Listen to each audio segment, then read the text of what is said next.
안녕하십니까. 역사지정학 여행자 CR의 꿈입니다. 본의 아니게 유튜브를 몇 주 쉬었습니다.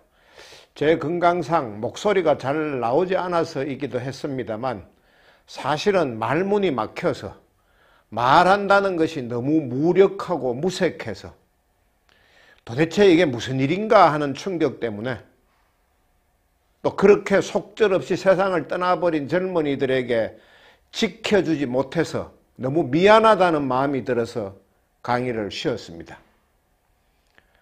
이태원 참사로 희생된 모든 젊은 영령들의 명복을 빕니다. 특히 한국이 좋아서 한국을 배우고 싶다며 찾아왔다가 영원히 돌아올 수 없는 길을 떠나버린 그 외국의 젊은이들과 그들의 유가족들에게 정말 미안하다는 말을 꼭 전하고 싶습니다. 강의 시작하겠습니다. 만리장성은 중국의 상징입니다. 세계에서 제일 긴 건축물이라며 자랑합니다. 만리장성의 목적은 단 하나였습니다. 북방 오랑캐로부터 중원을 지키는 것이었습니다. 중국은 만리장성의 북쪽에 사는 사람들은 전부 오랑캐라고 불렀습니다. 그 현대 중국의 기원으로 삼는 신의 혁명 때까지도 공공연하게 그렇게 말했습니다.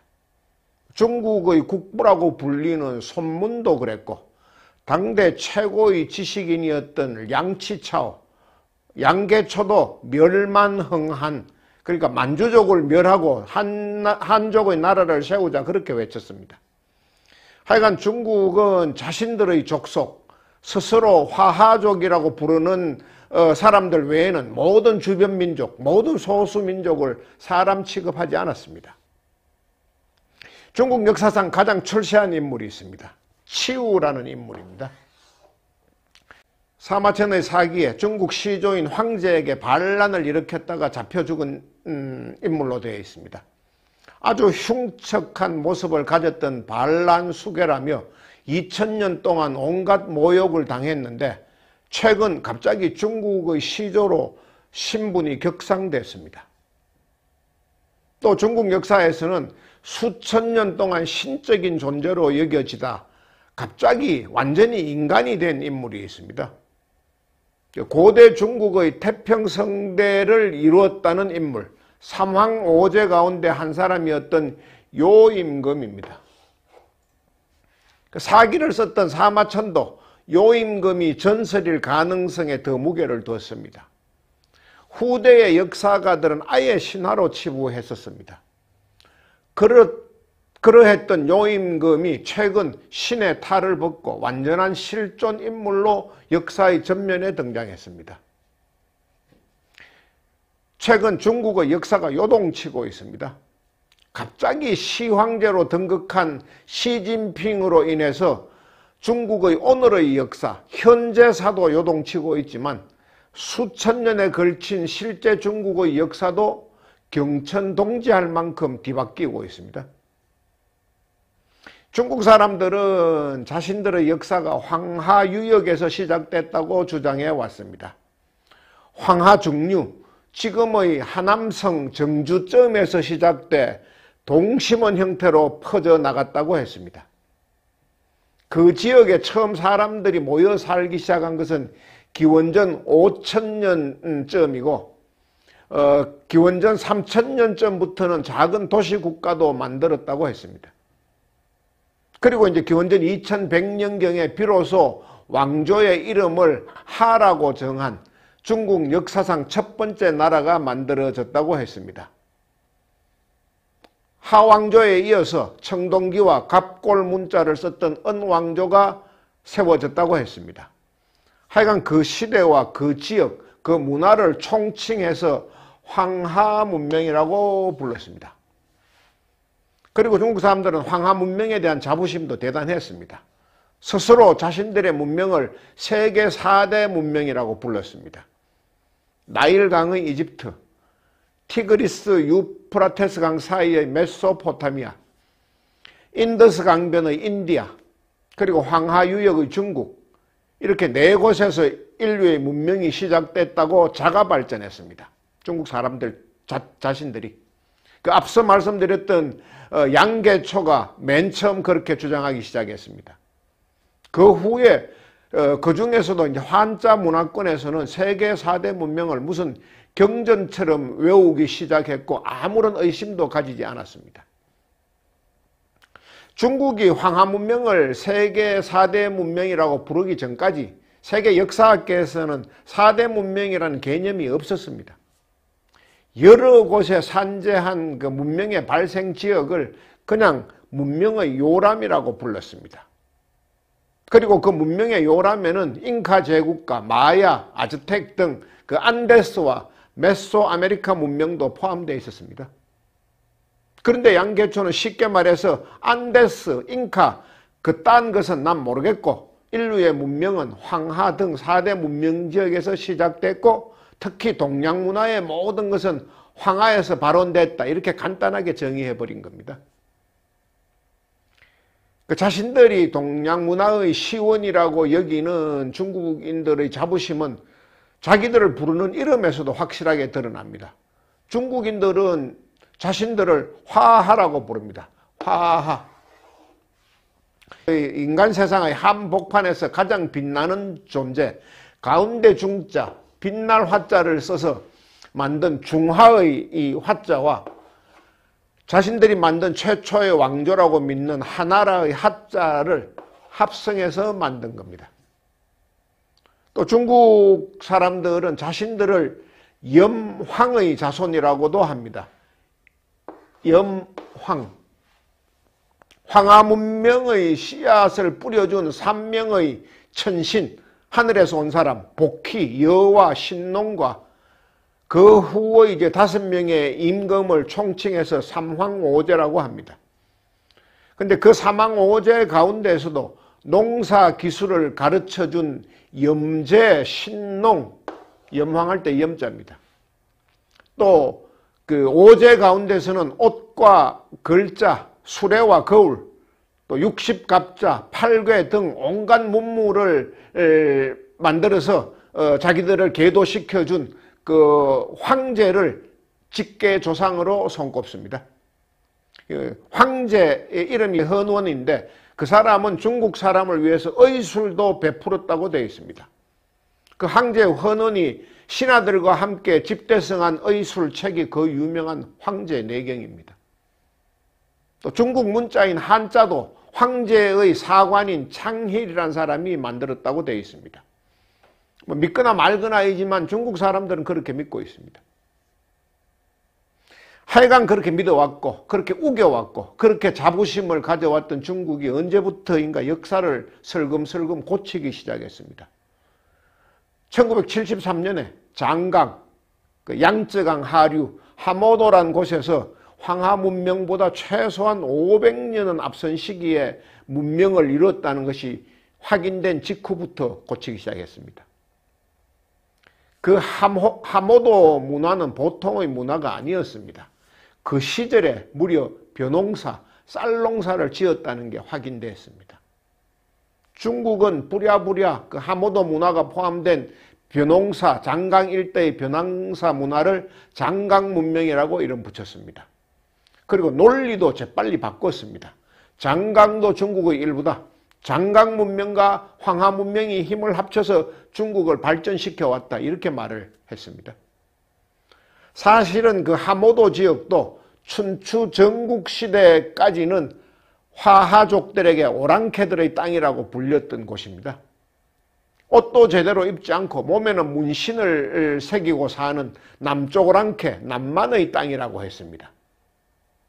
그래도 어쨌든 그 하모도 문화가 발견될 당시에는 그곳이 이미 중국 땅이었던 만큼 그 중국이 장강 문화 운운하는 데 대해서 국제적인 마찰은 없었습니다.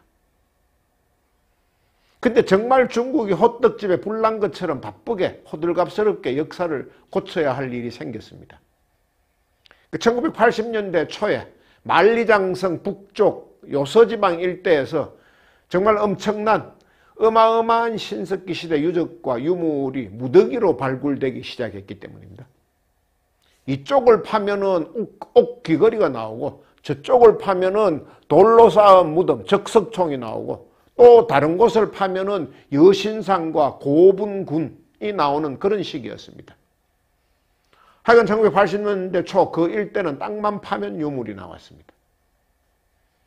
사실 이제 요하 지역에 신석기 시대에 적지 않은 사람들이 살았다는 것은 100년 전인 20세기 초에도 이미 밝혀졌습니다. 지금의 내몽골 자치구 적봉시 홍산구라는 곳에서 적석총, 옥장신구 등 각종 유물과 유적이 발견됐었습니다. 중국은 그곳을 이제 홍산에서 발견됐다고 해서 홍산문화라고 명명했습니다. 홍산문화. 대강 기원전 3000년 전쯤일 것이라고 추측했습니다. 그리고는 뭐 그러려니 하고 덮어뒀습니다. 북방의 오랑캐들이 뭐 그 옛날에 여기에 모여 살았네, 뭐 그때도 제법 뭘 좀 만들었네, 뭐 그런 정도로 그냥 하고는 외면했습니다. 그런데 이제 1980년대 들어서 상황이 완전히 달라졌습니다. 파는 곳마다 상상을 초월하는 엄청난 유물이 발굴되기 시작한 겁니다. 특히 이제 지금의 요령성, 그 조양시 인근에서 집중 발굴됐는데 그곳을 우화량 유적이라고 합니다. 역사를 완전히 새로 쓰지 않으면 안 될 정도였습니다. 무려 5평방킬로미터에 달하는 크기의 제천시설, 하늘에 제사 지내는 시설이 발굴됐습니다. 결국 이제 중국은 홍산 문화와 우화량 유적을 포함해서 그 지역 일대에서 발견된 모든 문명의 흔적을 종합해서 요하 문명이라고 이름을 붙였습니다. 요하 문명. 시작이 이제 기원전 7000년 전쯤으로 추정됐습니다. 황하 문명보다 최소한 2000년이나 앞선 것이었습니다. 그리고 유물도 황하 문명 초기의 것보다 훨씬 발달된 형태였습니다. 그러니까 오랑캐라고 업신여겼던 사람들의 문화가 중화 문화를 추월하고 압도하는 상황이 되어버린 겁니다. 그리고 이제 요하 문명 유적은 발굴되면 발굴될수록 중국을 더 당황하게 만들었습니다. 그 유적의 주인들이 아무리 봐도 화하족이 아니고 그 엉뚱한 민족을 가리키고 있었기 때문입니다. 그 자신들, 그 화화족들에 의해서 활 잘 쏘는 동쪽 오랑캐, 동이족이라는 비칭으로 불렸던 우리 조상들이 요하 문명을 일군 핵심 세력이라는 것이 명명백백하게 밝혀졌기 때문입니다. 하여간 요하 문명을 한마디로 요약하면 이렇습니다. 그 문명이 존재했던 시간은 가장 초기의 것으로 보이는 소하서 문화의 기원전 7000년부터 시작해서 문명이 사라지기 직전인 하청 문화의 기원전 300년에 이르는 긴 기간이었습니다. 장소는 요하 서쪽, 그러니까 지금의 내몽골과 요령성이 만나는 지역입니다. 그때 그곳에 살았던 사람들은 한민족의 직계조상으로 보이는 사람들하고 또 그 후에 요하 문명이 사라지면서 동북아 북방 지역 각지로 흩어졌던 여러 종족과 부족들입니다. 그 사람들은 이제 벽과 식물인 기장농사도 그곳에서 지었고 뭐 제사 용도의 대형 신상, 제단도 세웠고 하여간 상당한 규모의 성까지 만드는 등등 아주 도시국가 수준까지 문명을 이룬 것으로 그렇게 확인됐습니다. 그러다가 이제 기후변화로 인한 점진적인 사막화로 인해서 차차 사람들이 떠나기 시작했고 결국은 문명의 종말을 고한 것으로 추정됩니다. 지금 현재 그곳은 카라친 사막입니다. 이 부분에 관해서 좀 더 자세한 것을 아시고 싶다면 이제 한국 최고의 요하 문명 전문가인 한국항공대 우시라 교수의 요하 문명과 한반도라는 책을 참고하시면 되겠습니다. 요하란 단어가 계속 반복해서 나오고 있습니다. 요하는 중국의 7대 강에 해당하는 큰 강입니다. 강의 총 길이가 무려 1400km나 됩니다. 서쪽은 내몽골, 동쪽은 길림성 쪽에서 시작된 강이 요령성 북쪽에 있는 철령이라는 곳에서 합쳐져서 둥베이 평원 전체를 가로지는 후에 이제 보하이만, 바해만으로 빠져들어갑니다. 그야말로 남만주 지역의 젖줄입니다. 근데 요하는 우리 역사에서도 아주 중요한 강입니다. 그 요하의 서쪽 지역을, 요하를 기준으로 나누어서 서쪽을 요서라고 하고 동쪽을 요동이라고 하는데, 그 요서는 요하 문명이 발견된 곳이고 우리 민족의 역사가 시작된 것으로 추정되는 곳입니다. 여러 가지 증거가 많습니다. 그리고 요하의 동쪽 요동은 인연이 더 깊습니다. 요동은 만주라는 말하고 거의 동의어입니다. 그러니까 요령성, 길림성, 흑룡강성 등 현재의 그 중국의 동북 3성하고 연해주, 내몽골의 일부를 이제 역사에서는 요동이라고 합니다. 근데 그 지역을 기반으로 했던 만주족이 청나라를 세운 후부터 지역 이름을 만주라고 명명했습니다. 근데 그 만주는 아주 오랜 기간 동안 우리 민족이 차지하고 다스렸던 지역입니다. 고조선, 부여, 고구려, 발해 등 우리 고대사의 중요 국가들은 요동에서 역사를 시작했습니다. 그러니까 광활한 만주 벌판에서 말 달리던 선구자라는 노래에 그 가사가 나오죠. 그 강개토 대왕을 비롯한 뛰어난 선조들이 그 요동, 만주를 무대로 활동을 했었습니다. 요하 문명을 포함해서 중국 고대사를 공부하다 보면은 문명과 문화의 개념이 좀 헷갈립니다. 중국 고대사에서는 시간적, 공간적으로 유적과 유물이 상대적으로 이제 작은 것을 문화라고 이야기를 하고 그 문화들이 여러 개 합쳐진 것을 문명이라고 합니다. 그러니까 비슷한 공간과 시간의 문화가 겹쳐지고 모인 것이 이제 모이면 문명이 되는 것입니다. 서울을 대입해서 말씀드리면 이해가 쉬울 것 같습니다. 서울은 삼국시대 때부터 나름 아주 큰 지역이었습니다. 백제 때는 한성이라고 불렸고 고려 때는 남경, 조선시대에는 한양이었습니다. 그리고 지금의 서울은 크게 강남, 강북으로 나뉘고 그 안에 수많은 구들이 있습니다.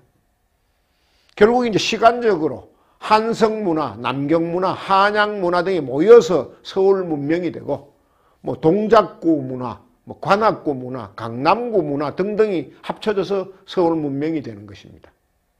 이제 요하 문명도 그렇습니다. 홍산 문화, 뭐 우화량 문화, 하가점 문화 등이 다 합쳐져서 그것은 이제 유물의 시기와 발굴 장소에 따라서 그런 이름이 붙는데 그것이 합쳐져서 요하 문명이 된 겁니다. 근데 이제 요하 문명에 속한 유적지가 어디이든 그 유물의 시기가 언제이든 그런 것과 관계없이 요하 문명의 모든 유물과 유적이 일관되게 말하는 것이 있습니다. 그 지역이 한민족의 시발점 가운데 한 곳이라는 겁니다. 생물학과 언어학, 고고학, 다시 말하면 핏줄, 말, 유물을 서로 교차 검증했을 때 확실히 그렇다는 겁니다. 그 부분에 대한 자세한 것은 제가 다음 시간 단군 조선 신화인가 역사인가 하는 편에서 자세하게 말씀드리겠습니다. 하여간 요하 문명이 본격적으로 모습을 드러내기 시작하자 중국은 그야말로 어느 날 갑자기 안면을 바꿨습니다. 인민일보, 또 CCTV 등등 중국의 관제 언론들은 이제야 확실하게 중국의 원천을 찾았다.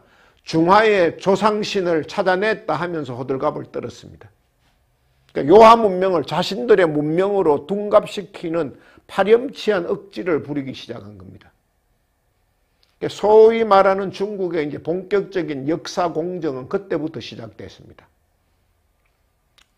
중국 정부가 공정 혹은 프로젝트라고 이름을 붙이면 그 대개는 좋지 않은 수작을 꾸미는 것과 같은 뜻입니다. 정부 차원, 공산당 차원의 사기 내지는 억지하고 그 비슷한 뜻입니다. 중국의 역사 공정 그 내용을 이번 강의에서 다 말씀드리기는 어렵습니다. 제가 과거에 올렸던 동영상 가운데 중국 문화사 17편, 북방민족 대 한족, 중국은 누구의 땅이었나 하는 동영상과 또 미중 패권전쟁의 2편, 중국의 끝없는 영토 욕심 편을 보시면은 중국의 역사 공정을 이해하실 수 있습니다. 하여간 중국 역사 공정을 제목만 말씀드리면은 중국의 초창기 왕조인 하나라, 상나라, 주나라의 왕조 개창연대하고 왕들의 순서, 치적을 원래 없던 것을 창명해서 만든 하상주 단대 공정, 또 중국 주변국들의 역사를 자신의 역사로 편입시킨 서남공정, 서북공정, 동북공정 등등입니다. 동북공정은 워낙 사안이 중요한 만큼 한 번 더 말씀드리겠습니다. 서북공정이 신장 위구르 자치구, 서남공정은 티벳의 역사를 중국 역사에 편입시킨 것이었다면 동북공정은 특정한 어떤 나라가 아니고 과거 중국의 동북쪽, 만리장성 북쪽에 있었던 모든 국가, 모든 민족의 역사를 자신들의 역사로 편입시키는 작업이었습니다. 몽골족의 원나라, 거란족의 요나라, 만주족의 금나라, 청나라, 그 역사를 중국 역사로 만드는 겁니다. 그 중에서도 핵심 역점 사업은 고구려의 역사를 자신들의 역사로 만드는 것이었습니다. 고구려야말로 요동의 절대 패자였기 때문입니다. 오랜 세월 동안. 발해하고 고려는 물론이고 거란과 여진조차도 자신들이 고구려를 계승했다 하는 기록을 남길 정도였습니다. 그만큼 잘 나가는 국가였습니다. 따라서 고구려의 역사만 짜맞추면, 공정하면, 자신들의 입맛대로 뜯어 고치면 동북 삼성은 물론이고 연해주까지 자신들의 역사가 된다. 중국은 이렇게 생각했습니다. 결국은 2002년부터 시작해서 5개년 계획으로 엄청난 인력과 돈을 투입해서 동북공정을 완성시켰습니다. 그런데 중국은 그것으로 만족하지 않았습니다. 언제 또 요하문명 같은 것이 튀어나올지 몰랐기 때문입니다. 그래서 탐원공정이라는 것을 다시 시작했습니다. 탐원, 말 그대로입니다. 원천을 찾아간다. 기어코 뿌리를 찾아내겠다 하는 공정입니다. 없으면 만들어서라도 해내고야 말겠다 하는 각오였습니다. 그리고 마침내 아주 변칙적인 방법으로 탐원 공정의 완성을 선언했습니다. 최근에. 그게 이제 뭔지는 조금 이따가 오늘 이야기의 마지막 부분에서 말씀드리겠습니다. 다시 처음의 이야기로 돌아가겠습니다. 만리장성은 중국의 큰 자랑거리였습니다. 만리에 이르는 긴 성을 쌓아서 자신들, 빛나는 중화족과 북방 오랑캐들을 구분했습니다. 근데 역사 공정이 시작된 이후부터 만리장성은 단순한 하나의 고대 유물로 취급되고 있습니다. 만리장성을 강조하면 강조할수록 동북아시아 최초의 문명인 요하 문명과 자신들은 아무런 연관이 없다는 것을 스스로 강조하는 꼴이 되기 때문입니다. 요하 문명의 중심 지역인 내몽골 적봉시는 만리장성에서 무려 500km나 북쪽으로 떨어져 있습니다. 근데 중국은 만리장성과 관련해서 최근 들어 또 하나의 파렴치한 짓을 하고 있습니다. 만리장성의 길이를 엿가락 내리듯이 자꾸 내리는 겁니다. 원래 만리장성의 동쪽 끝은 지금의 북경에서 그렇게 멀지 않은 곳, 산해관이라는 곳이었습니다. 그리고 그 산해관의 끝은 바다와 발해만과 닿아 있고 늙은 용의 머리를 닮았다고 해서 소위 노룡두라는 것이 그 산해관의 끝이었습니다. 근데 언제부터인가 슬며시 만리장성의 동쪽 끝을 위로 쭉 뽑아 올려서 다시 동쪽으로 가서 주권국가인 북한의 수도 평양까지로 내려놓았습니다. 그 만리장성의 지도를. 고조선 고구려 때부터 한반도 북부는 자신들의 땅이었다. 이런 주장을 구체화한 겁니다. 치우와 그 염제 황제의 이야기도 다시 하겠습니다. 황화 문명이 시작됐다는 곳, 지금의 하남성 정주시에 가면은 거대한 돌 조각상이 있습니다. 그 중국을 세운 두 조상 염제 신농하고 황제 헌원을 함께 새긴 조각상입니다. 그 옛날에는 그거밖에 없었는데 갑자기 그 염황석 조상에서 북쪽으로 700km 떨어진 장가구라는 곳에 지난 1998년에 새로운 사당 하나를 세웠습니다. 중화 3조당입니다. 중화 3조당. 중국을 일으킨 3명의 조상을 모신 사당, 이렇게 풀이할 수 있겠습니다. 중화 2조가 누군지는 앞에서 말씀드렸습니다. 염제와 황제. 근데 갑자기 시조가 한 명 늘었습니다.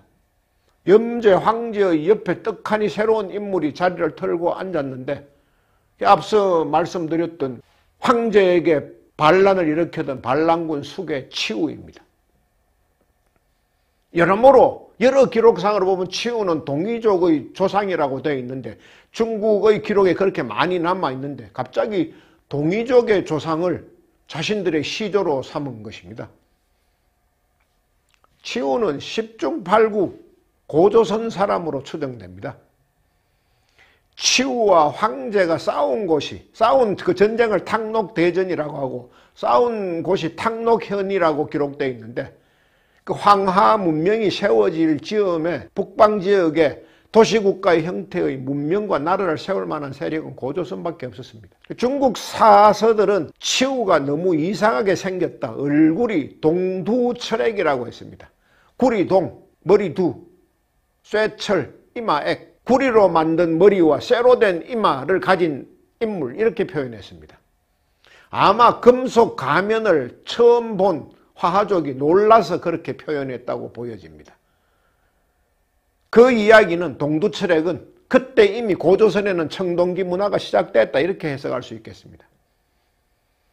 하여간 그때 황제와 싸울 때의 치우는 분명히 반란군 수계였는데 수천 년이 지난 어느 날 중화민족의 시조로 3조당의 자리를 함께 했습니다.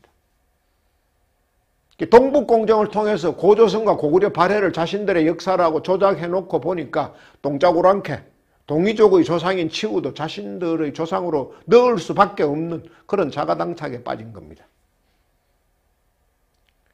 요임금과 탐흥공정의 이야기를 할 시간입니다. 앞에서도 말씀드렸지만 중국은 오랜 세월 요임금을 신화의 인물로 취급해 왔습니다.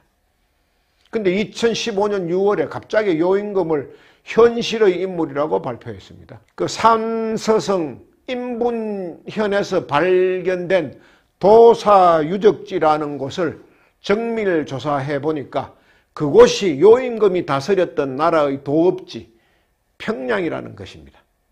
북한에 있는 평양과는 한자가 다릅니다. 평양은 참 여러 번 나오는 지명입니다. 여러 곳에서.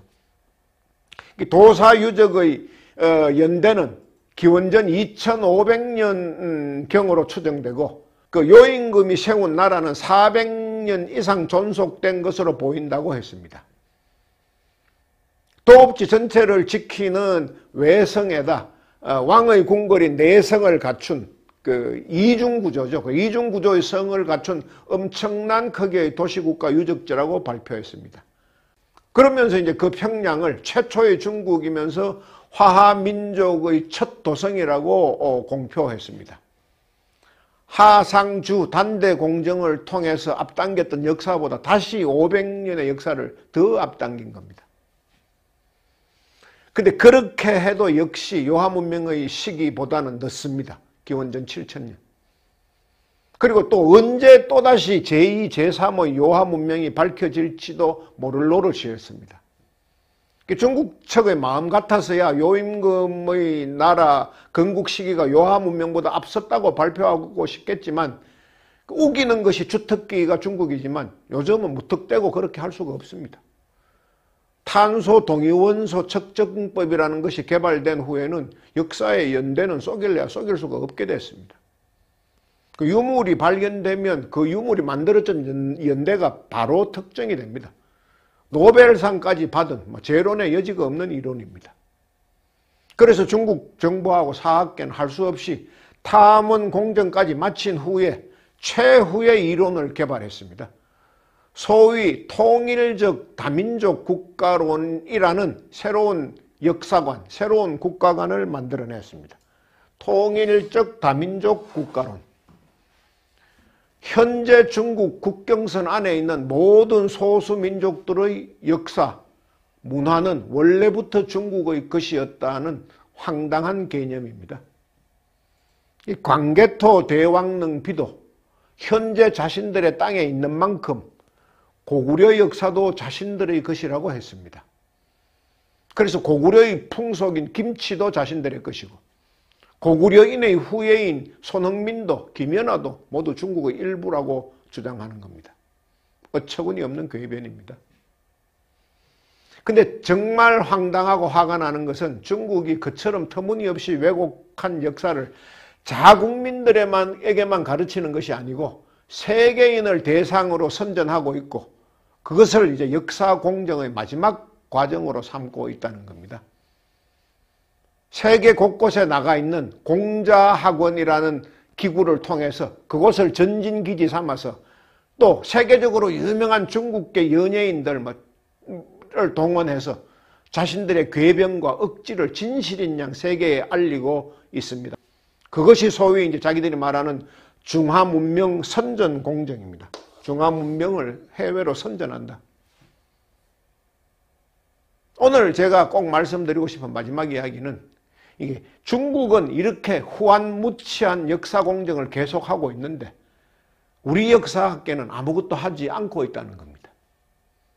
최소한 기원전 20세기 이전에 만주 지역에서 고조선이 세워졌다 하는 것은 너무 여러 가지 유적과 유물, 이론으로 증명되고 있고 해외 학자들도 그것을 입증해주고 있는데 정작 우리 역사학계만 외면하고 있다는 겁니다.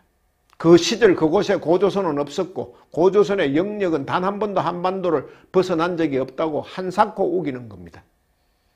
도대체 그 사람들, 그러니까 우리 주류 역사학계 사람들이 왜 그러는지 그것도 다음 시간 당군조선 신화인가 역사인가 하는 제목의 동영상에서 말씀드리겠습니다. 시간 관계상 한음절 민족사 단어 제시는 오늘은 생략하겠습니다. 여기까지 하겠습니다. 감사합니다.